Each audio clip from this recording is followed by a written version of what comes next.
Le problème avec Bokeh, tu sais quoi? Bokeh, tu sais, quand on a coin moko kakaboué. Tout ce que tu as renseignement, que croisé pendant un coin, yo mutofinga ka présente, c'est que, aza premièrement foukama, habitez-moi na mer, ezaka po na Damas, nanzo kamo bambongo na lia kame, ezambo kanabiso, akayande kop na ye. Akaya kop na ye. Boka matin un jour, bomone pa ya 5 présidents Fati, pardon, pas zoni na Congo, pas bandio régné. C'est ça, Bokeh, tu. Fils Moukoko, il sait qu'il a tapé à côté, et bien, très bien. Eh bien, très bien. Et c'est là qu'on a coach à Tembeta, et bien, qu'il faut Maramboazolo, Bafoum me connaît très bien. Combien de fois on a prodigué le conseil? Les lois, le bac, non, mon qu'on a bien au Bobunda. Il dépêche. Ce qu'on s'entête, quand Nengo Yakinongo Kobi. Tobet, le Moubaki Bobet est sous le solon. Moukoko a les Moubaki. Il y a des ordres Moubaki à tient à partir. Et ça, il y a un temps. Soko 8 ans ya komileka na moment na place wana oyebi ko sala makambo normal te oleka pe ba ko bossa na yo. C'est comme ça. Botala eka bomona akomo forcer ba émission moko tout le temps fils Moukoko. Abandi li kamba 15 millions na caméra titi allez ye mon sous 5000 sous caméra pardon mais tu ne sais pas ce que tu veux. Politiciens à versatile bongote. Religieusement à propos il y a fils Moukoko abi kiba sabaleka Etienne Tshisekedi baleka esprit et tu sais que des années incarnées par naïe. Est-ce que Bodo Banga va retomber en antique et beau sentir après 5 ans? Papa Natuno Yosoka, Osoka un leader spirituel. Azoko tout à tout l'azoba qui ngandi esprit en effet. C'est un faux leader. Tu sais que la salle qui ngandi na ko sauver mboka o.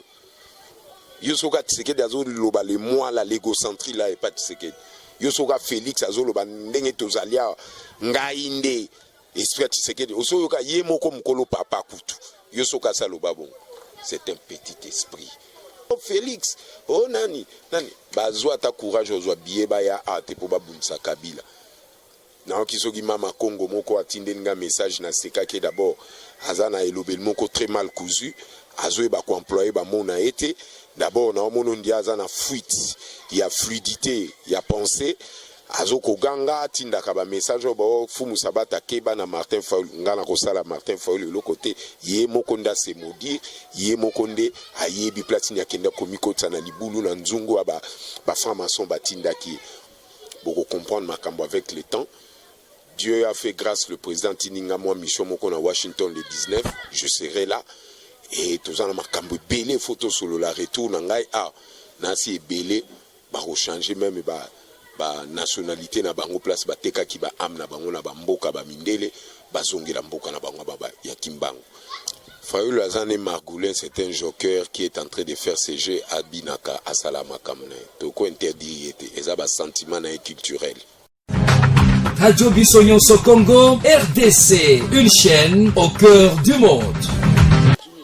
Justement, qu'est-ce qui a fait que Félix Tshisekedi puisse être éliminé? Parce que selon les accords de Genève, nous avons tous lu et vu que c'est lui qui mettra un terme, ou c'est lui qui va aller en désaccord avec l'accord Wana à remettre fin à la carrière politique. Mais par contre, Moni, Félix Tshisekedi, avec des succès en succès, a fourni la porte aux acquis encore ramassé le plan international.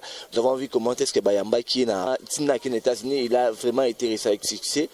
C'est créé au soubassement spirituel. Et Zakamou Kishito, et ça a déclenchement de ces ans. Le président Félix a piégé Kibango. Bango a piégé, mais Yépé a piégé Bango.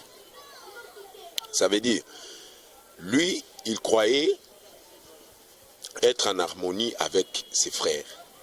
Azo Lingabango, Habito Sanganato Ken ensemble, qui ne savait pas que Félix était le candidat élu qui était le plus aimé. Nous tous on le savait.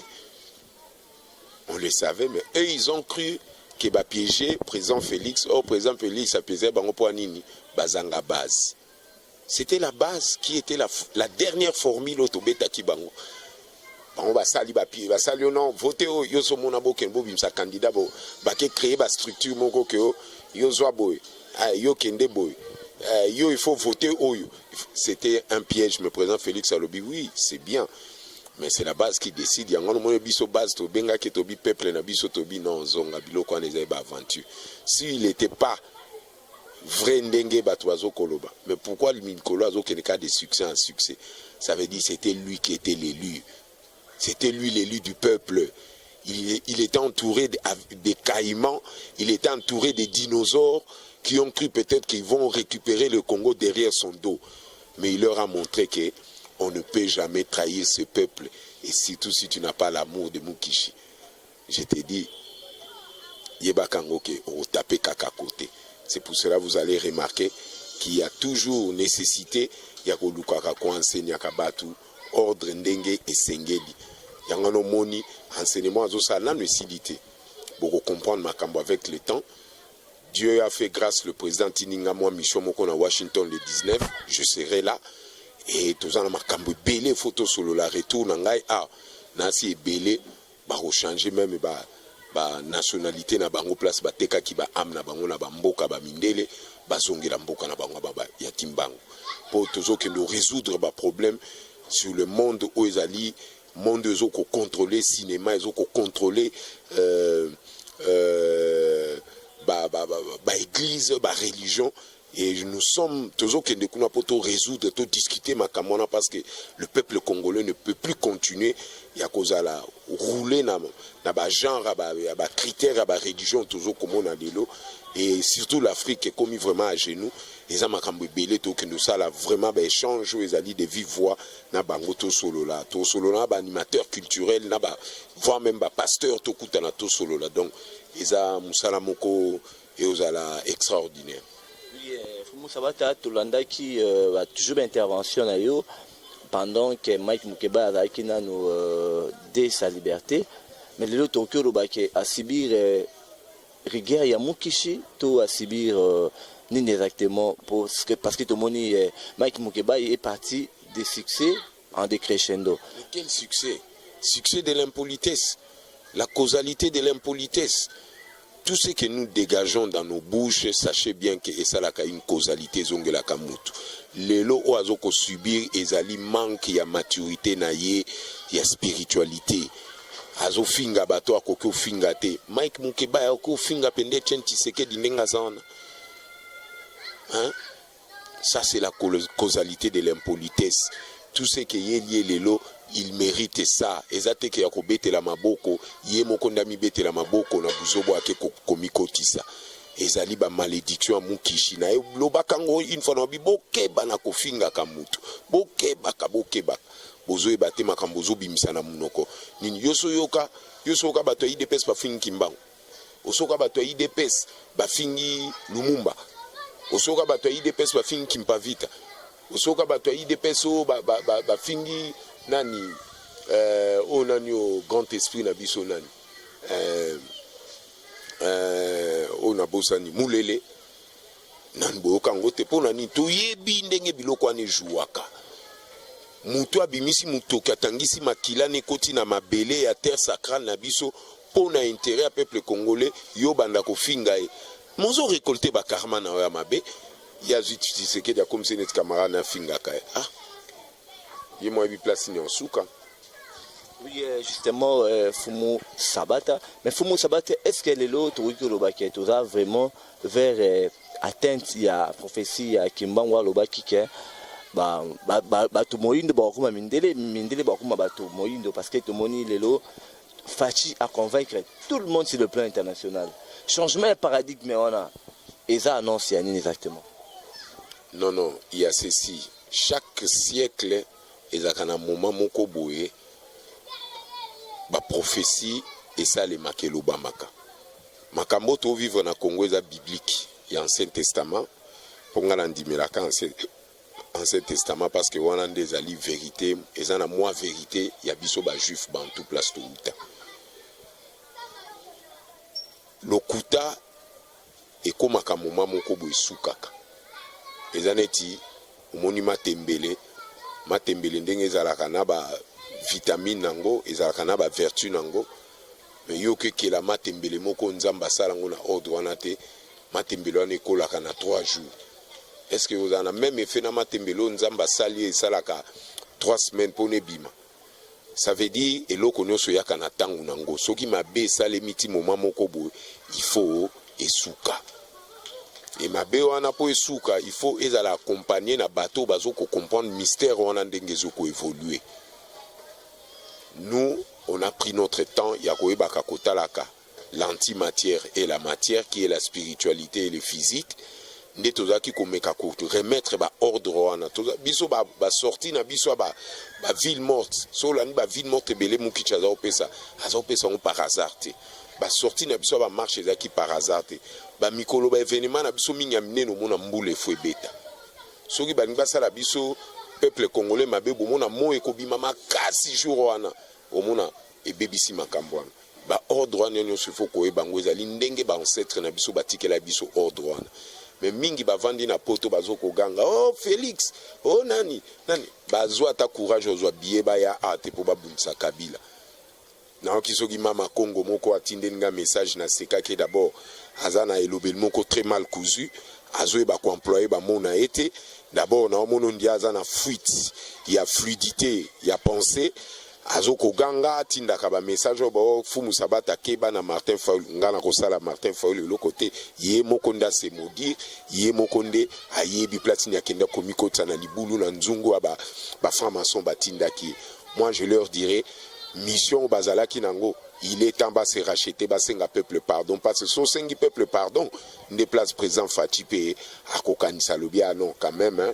Bazali bato ba reconnaître mabe basala ki peuple mais tant que bo senga peuple pardon te bo défier biso na biso yo mama Congo okondimelanga d'ici là likamni ni Fayulu asali ya mabe po ekomisa e place wa kokomisa pe okoregretter okansanga ijour wana kotia tembe na mukishite mukishi basakana na été o Fayulu asali o abomisi bandeko ebele o asali ba désordre na kati ya milimo abatu kobomaka batu kokataka bana makolo kosala makambutu bino boyebi yango te po biso tozali atoyebi ba vérité nini o esalemaki a mais tolimbise po tozalaka bato ya bolingo mais lokola azo demere kaka a pérenniser eloko yazo luka wana ayebaka ke banzeto alonaki ese bandi okauka ça veut dire azana malédiction o ekotikala ye 8 générations na ye po biso ba congolais tosengaka mutu aya kolakisa biso teke ndenge nini baboma batu na machette ndenge nini bakundaka batu vivant biso tokoli na esprit wana te biso toza love symbol soko tali même ba statuette na biso ebele tozalaka toujours na kati ya esprit wana ya love symbol. Merci beaucoup. Oui, justement, Fumu Sabata, les gens se posent 1001 questions. C'est bon? Oui, justement, Fumu Sabata, les gens se posent 1001 questions. Pourquoi IDP se beau Sani combat Oyo a été mort pendant si longtemps, Kabila doit partir. Lelo, place ni tozo torikopé ça, on coup fait Barosi Mukendi. Au balita Kabila doit partir, Kabila dégage. Et tiens, tu serais dès son vivant dans baki bola la première bébé. Lelo récité zanim. Siko bino boloba kama kam likolo. Bola la ponga ba bébé ngelo bani. C'est là où nous voulons votre éclairage parce que bino ne ba communicateur il y a IDP. Bola la ponga ba bébé ezala ki code apesa ki biso po na 2011 bazaki kozela biso na ba confrérie ba franc-maçon ba boma peuple libanda. Ou bazwa makila tokota na kao. Yangana ba bola la ponga ba bébé afrenaki et loko hégémonie en Afrique kango yango le pesi biso fruit autozango lilo. Deuxièmement, Kabila doit partir à Keubi à Keité. La bozalo na partenariat Keité. Oh. Mais comment bino balinga bongi ba expliquer bino ndeni donc bo revaka que Kabila a un pouvoir. Mais Fumu Sabata, ce qui frise les uns les autres aujourd'hui c'est quoi? Que Kabila a toujours une part, il y a pouvoir dans le gouvernement Fachi.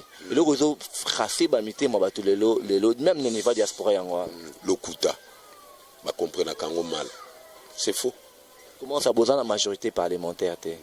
Ba gouverneur besoin na bangote. Sikoyo. Kabila a toujours une part dans makamono c'est ça dans le gouvernement Fachi. Là c'est vrai ou faux? Il fallait que les Nations Unies. Fumu Sabata là les gens ne comprennent pas et puis combat autoritaire pendant si longtemps, Kabila doit partir, et les autres méga Kabila est toujours avec nous dans les quotidiens, même il y a gouvernement. Il fallait qu'il voit Belgique à Yambaye. Mon avis que Bodo peut simper moi, Fayulu peut matière par rapport à Yamamounion, son année événement maison.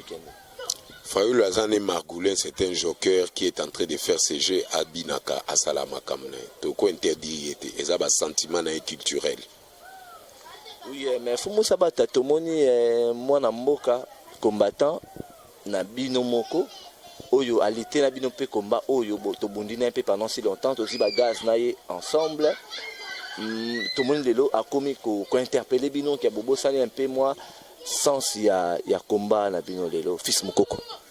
Lui, c'est un opportuniste. À la salle à Babilo, quoi, bon, pour bâtir de la Kebambongo, Alia Kabambongo, mais au fond, qu'est-ce qu'il a gagné? A BBC réputation, et il le sait. A BBC Maramfoum Sabata Zolo Bazan raison. Il le sait. Qu'à BBC carrière, qu'est-ce que moi je peux intervenir? Na conseiller à Yoka Naïté.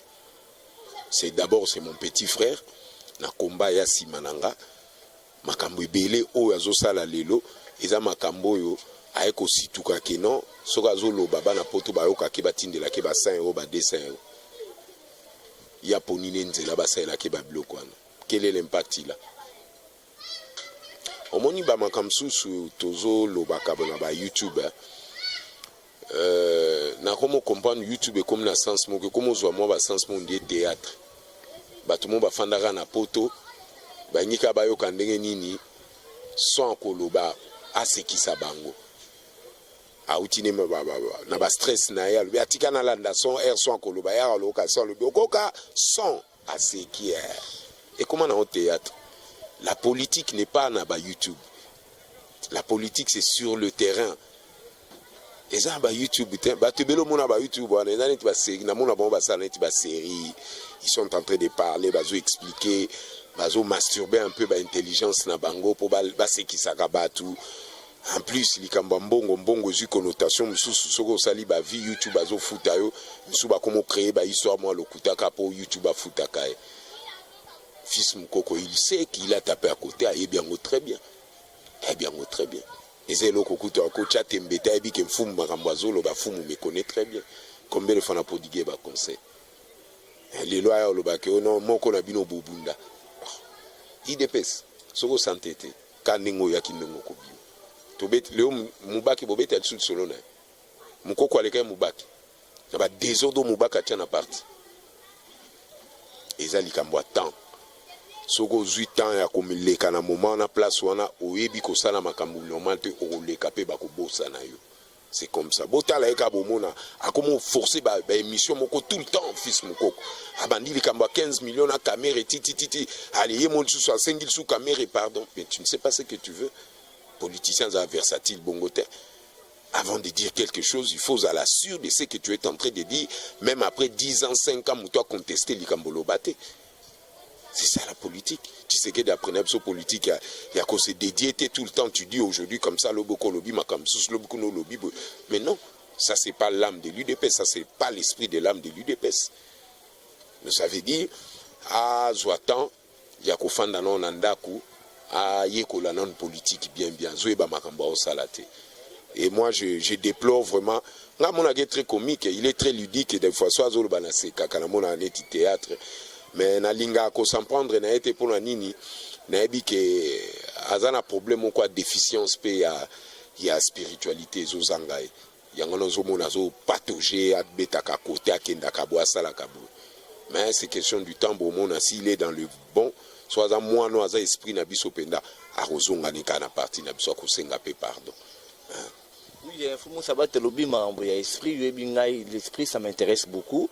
Récemment j'ai suivi religieusement à propos il y a fils Mukoko abi kiba sabaleka Etienne Tshisekedi baleka esprit Etienne Tshisekedi des Andes incarné panaye. Est-ce que Bodo Banga va retomber en antique et beau sentir après 5 ans? Papa Natuno Yosoka un leader spirituel. Azoko tout à tout l'azoba qui ngande esprit en effet. C'est un faux leader. Tu sais que la salle ba qui ngande na ko sauver mboka o. Yosoka Tshisekedi azolo loba le moi la l'égocentrie là et pas Tshisekedi. Yosoka Félix azolo ba ndenge tozalia ngande esprit Tshisekedi. Osoyoka yemoko mukolo papa kutu. Yosoka saloba bon. C'est un petit esprit. Leader à spiritualité, comme il ça toba kengainde. Oh papa. Vous comprenez que c'est un enfant qui n'a ordre ni qui sont les sages ebise babi qui souhaite ce que des tika les panneaux. Yo mokolo ba kengainde souhaite ce que ah papa. Leader azabongo. moi te on a leader à ma voix ngapenda fukama hein on leader à ma yanzu bien ça ngana okango soni nga Fumu Sabata na le kanobindo nde Tshisekedi depuis kufa bana kin bana poto c'est Fumu Sabata qui incarne Tshisekedi. Ah papa comment te comme masolo lisapongi leader akolo babilo ndengon yo mo leader ozomi kumisa omisa la publicité que je suis l'imbattable yo somo Tshisekedi abi je suis l'imbattable je suis le grand guerrier c'est moi qui va arrêter Kabila. Ah papa n'importe quoi, c'est pas un leader, c'est un roi télé qui fait azo ça la plaisir na Einstein et la spiritualité na leader à l'obabilo quoi. Oui, justement Fumu Sabata, on s'approche petit à petit vers la fin de notre émission, mais Fumu Sabata, le message nini qui va lancer na diaspora parce qu'il y a une frange, il y a diaspora qui est encore versatile par rapport à la politique ou Fachi Azomene entre autres Ngwanda ou Bazaka un point de vue contraire qu'il faut Félix Aloba vérité la population congolaise par rapport à corps où il y a Salaki na Joseph Kabila pe aloba vérité ndenge nini baboma ki ba congolais babwaka na mai n'epoka ba ibu erazalaka ibu ayebisa biso ba mama o boni ya bwaka na mai ya fleuve Congo erazalaka ibu. Comment ninga lobaka makambo ezana mutu ye moko ibu ayebi ko expliquer makambo te.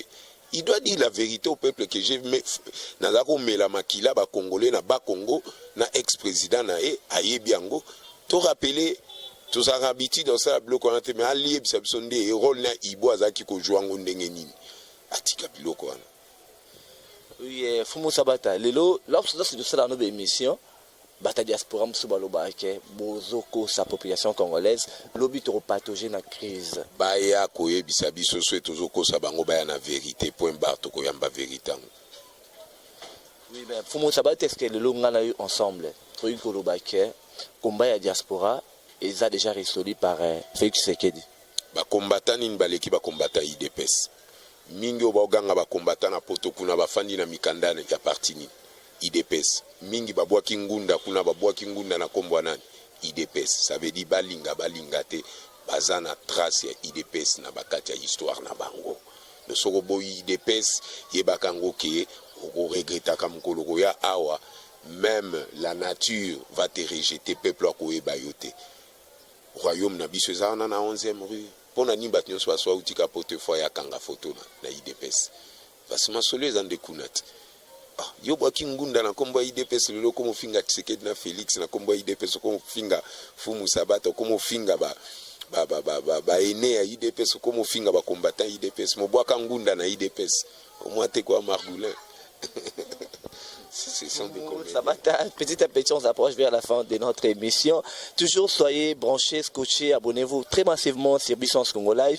Mais Fumu Sabata tout le monde qui na France, comment est-ce que na Belgique plutôt, comment est-ce que Bokechu premier a mobilisé une frange de combattants pour humilier 7 personnes. Là, on compte on a 1, 2, 3, 4, 5, 6, 7 personnes. Est-ce que 7 personnes vont humilier le président? Atayo moko. YouTube est comme au Sabatu pour nani. Ozuka moi ni no telemi devant un bandiolo ba Félix wana ba nino ba yamba été. Bon, herba mobiliser qui 7 personnes wana. Talaskonde ba yamba Félix. Tala na katia sal makambo alobaki. Muto mobiliser ba tout pouvoir ba beta Félix ba kokota na salle ndengwana. Moi je me dis toujours est-ce que Bokechu premier a renforcé ngunda na ye ou comment ça? C'est ça la grande problématique. Bokechu premier a après a genre à bateau d'abord na lingake mingi.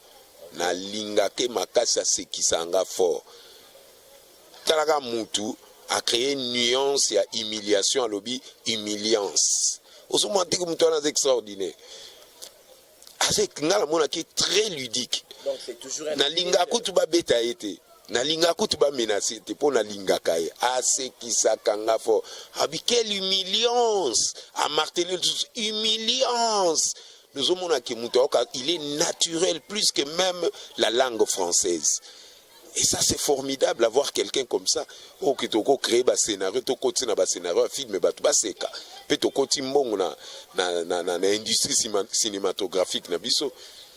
Le problème avec Bokechu c'est quoi? Bokechu okangeka na coin moko kakaboui. Tout ce que ba renseignement ko croiser pendant na coin pendant yo muto finga ka président Tseke aza premièrement fukama habité moi na mère ezaka pona Damas na zoka mo ba mbongo na lia ka mais ezamboka na biso akeyande cop na ye akeya cop na ye boka matin un jour bomone pa ya 5 président Fati pardon pas zongi na Congo pa bandio régner c'est ça boketu moi je le trouve intéressant na sekaka makasi se na omone talaka muto afinga batutu afinga batutu yeso a fâché comme on a abandi finga ba caméra abandi finga c'est ça comme un mascotte à comédie comme un symbole à comédie na biso moi je l'aime comme ça na apprécié que bon oui justement apprécié ka bongo mais Fumu Sabata lelo ernini spirituel oyo les gens doivent comprendre pour bâtir une mouvance oyo il y a fait que c'est que oyo et vendre vraiment très très bien à il faut savoir lire les signes du temps. Muto ebi kota la signe du temps yenda ko participer na avancement ya bonheur wana ndenge tozoli ko kende. Bao bazo comprendre te batika la ndenge batikali. Soki président lobaki ke o banyangala kata. Banyangala kata on na ebezala nango na verbe à présent fatité. Ezakinde incarnation Tshisekedi ndalo. Nyangala kata on ezakinde Tshisekedi mtalo na katina.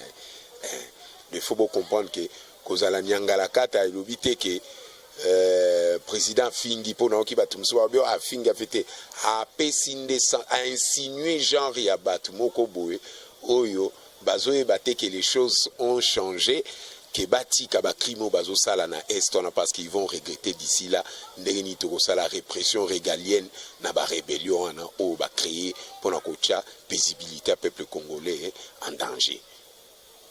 En danger, parce que l'on parle des dangers, les lots, balobi, gratuité, enseignement paysan en danger. 7e, na 8e, ils ont raté.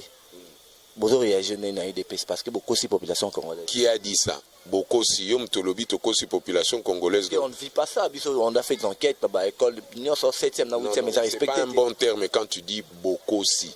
Loba ke ngape na kosi. Parce que tu as cru en ça, moi, je suis pas politicien, moi je suis en train de relayer vos propos. Mais tu as dit, tu as fait les enquêtes, même si c'est vrai, mais pourquoi vous devez marteler des avantages à Bissonios? Il faut toujours donner un bon sens pour le Makambo Kendaka bien.